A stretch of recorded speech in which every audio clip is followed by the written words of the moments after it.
For 6 weeks, I slept beside a stranger, a ring on her hand, a name on her papers, but no warmth, no closeness, no intimacy. At first, I made excuses. She was tired, adjusting, nervous. But nights bled into weeks, and the silence between us became a wall.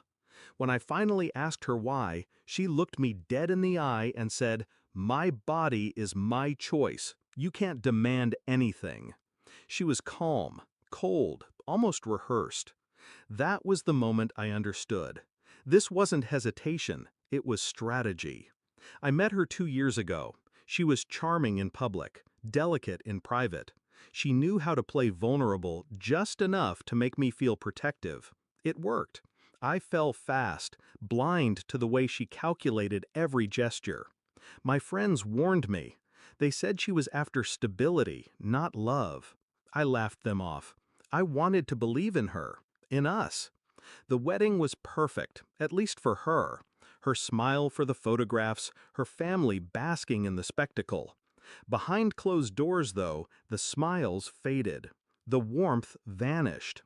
Still, I told myself it was temporary. That's what love does. It clings to hope, even when hope is already ashes. But then I found it. The late-night calls she took in the bathroom. The second phone she thought I wouldn't notice slipped inside her purse. The money transfers from my account to hers, small at first, then larger, hidden under household expenses. And the message, the one that broke the illusion. 6 weeks. After that, I'll file for spousal support. Don't worry, he's clueless. It wasn't written to me, it was written about me. Shock didn't consume me, not rage either, just clarity.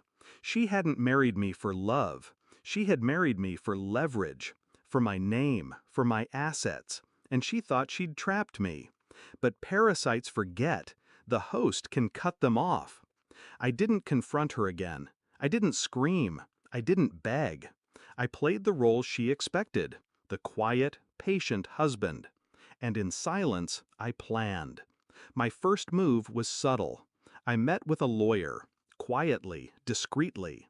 I laid out the evidence, the message, the financial records, the timeline of 6 weeks without marital intimacy. The lawyer leaned back, eyebrows raised.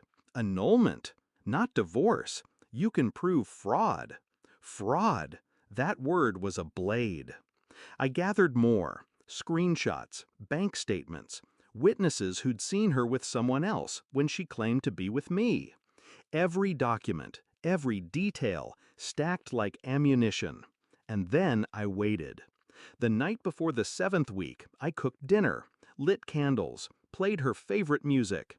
She laughed, relaxed, convinced she had me wrapped. She even poured wine, her first gesture of closeness since the wedding. Halfway through the meal, I slid an envelope across the table. She opened it. Legal papers, annulment proceedings, grounds, fraud. Her face drained of color. She stammered, reaching for excuses, spinning words like threads from a spider desperate to hold its web together. I stayed silent, just watching.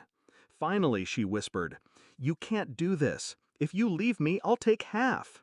That was the moment I leaned forward, calm, precise.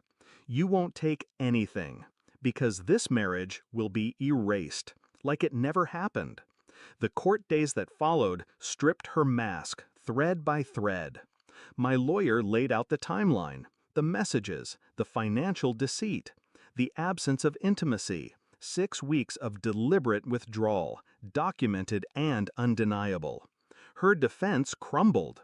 The judge's expression told the story before the verdict was read. Annulled. Fraud proven.